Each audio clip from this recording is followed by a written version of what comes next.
There was a time when the streets of Paris, London, and Berlin echoed only with the sound of church bells.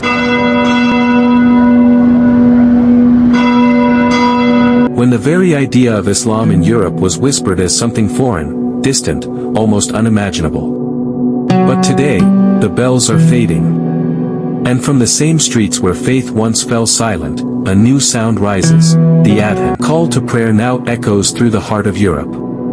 This is not a headline. It's not a conspiracy.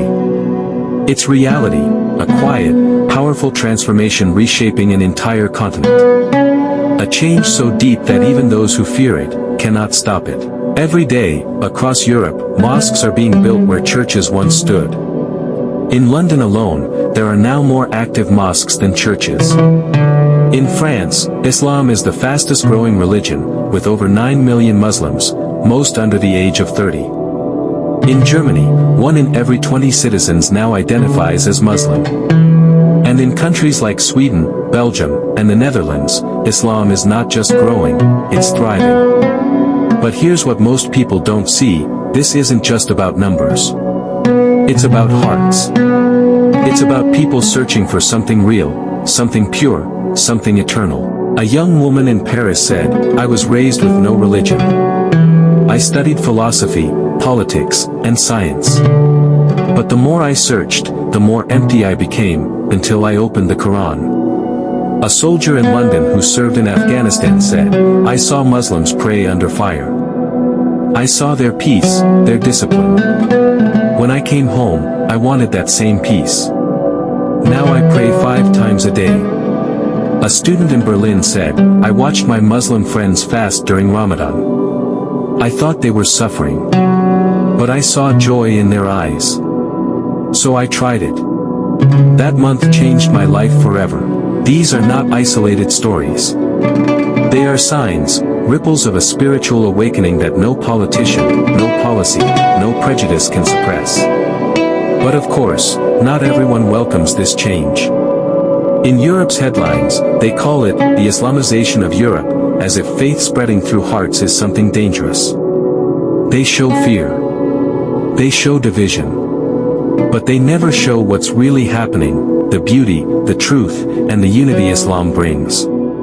Because the truth is, Islam is not invading Europe. It's reviving it. It's reminding a continent that has lost faith in everything, government, media, religion, that there is still one who never changes. One who never abandons.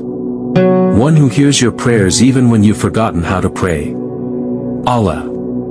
In the 1950s, Europe was nearly 100% Christian. By 2050, researchers predict that Islam will become the largest practiced faith across several European nations. Why? Because while churches are emptying, masjids are overflowing. While some are questioning the purpose of life, millions are finding answers in the Quran.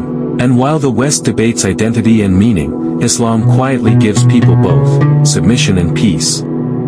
This is not a war of civilizations. It's a return to the truth that unites all people. Imagine it. The Eiffel Tower standing tall as the Adhan echoes from a nearby masjid.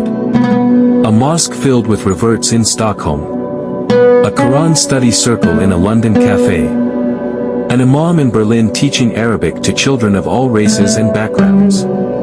This is Europe's new story, a story of faith reborn.